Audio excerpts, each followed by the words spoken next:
السلام عليكم ورحمة الله تعالى وبركاته، متتبعي قناة شيوة مواليد، مرحبا بكم. اليوم غنشارك معكم طريقتي في ترقاد الحامض باش نحصلوا على حامض مصير. نبداو بالمقادير. عندي هنا حامض، الكمية على حسابكم. انا هنا عندي كيلو. غناخذ الملحة وعندي شوية ديال الماء، واكيد هاد القريعات اللي غندير فيهم الحامض انا نفضل يكونوا ديال الزاج احسن من ديال البلاستيك. نبداو بالطريقه على بركه الله، طريقه سهله ما فيها حتى صعوبه. اول حاجه غناخذ حامضه، يعني بعد ما غسلتها ونشفتها، غسلتها مزيان من هذاك التراب اللي تيكون عالق ليها، كنحيد ليها الرويس وغادا نفتحها كيما هكا. طريقه سهله، نفتحها كيما هكا مزيان، وغادا ندير فيها واحد المعلقه ديال الملحه من الداخل.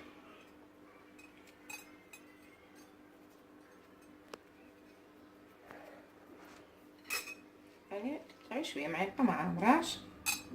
صافي، هذه هي العمليه. ناخذ حبه اخرى،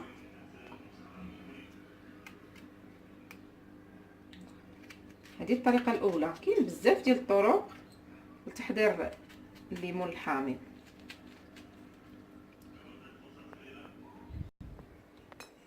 دابا هذا هو وقت الحامض، يعني موجود وبثمن رخيص. نستغلوا الوجود ديالو ونحضروا الحامض المصير كيبقى لينا العام كله. هذه طريقه، وغنوريكم طريقه اخرى. كناخذوا السكين، كنديروا 4 ديال الفتوحات هكايا كما كتشوفوا، 2 3 4. هذه طريقه اخرى. غادي ندير انا 2 طرق، 4 الفتوحات كافيين ان تدخل الملحه الليمون الحامض كله. شفتوا هذه ديجا فتحتها.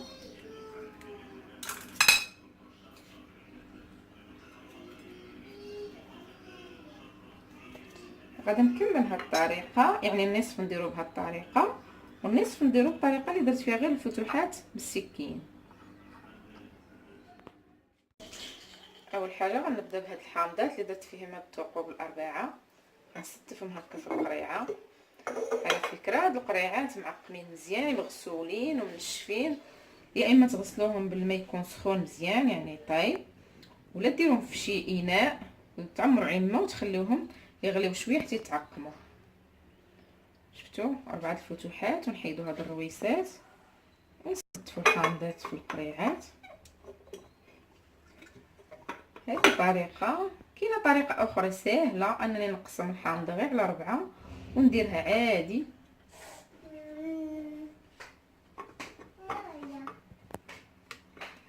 يعني على حسب الحجم ديال الحامض. هذه الطريقه الاخرى اللي درت الفتوحات هكا في الحامضه وعمرت عليها بالملح.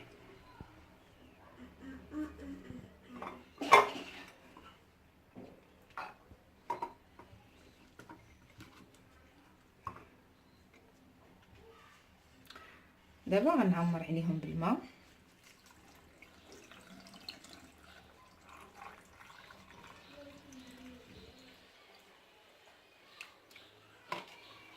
هادو حيت فيهم الملحه، غادي نضيف واحد المعلقه ديال الملحه ولا 2، حيت اصلا عامره ملحه ديك الحويمضات. وغادي ندير واحد شويه ديال الزيت من الفوق، حتى هادو غنعمر عليهم. ممكن ندير قريعات يكونوا كبار.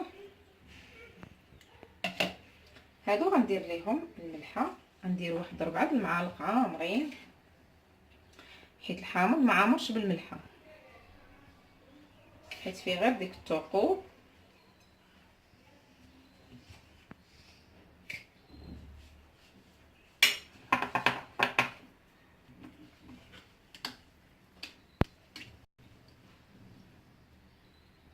غنجيب شويه ديال زيت المائده، غنديرو من الفوق ديال الحامض ونخليه وغنسد عليه ونخليه حتى يوجد، يعني مده شهر حتى لشهرين.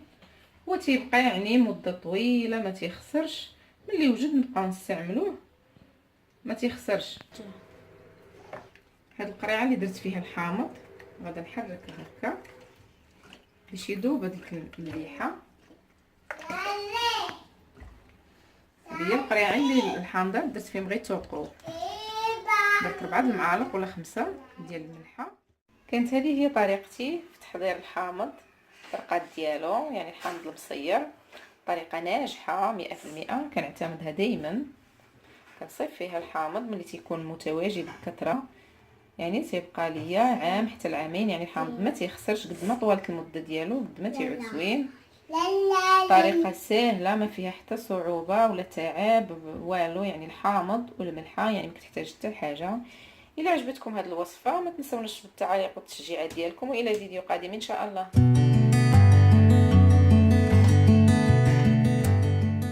متنسوش الاشتراك في القناه ووضع لايك والمشاركه مع الاصدقاء ليصلكم كل جديد.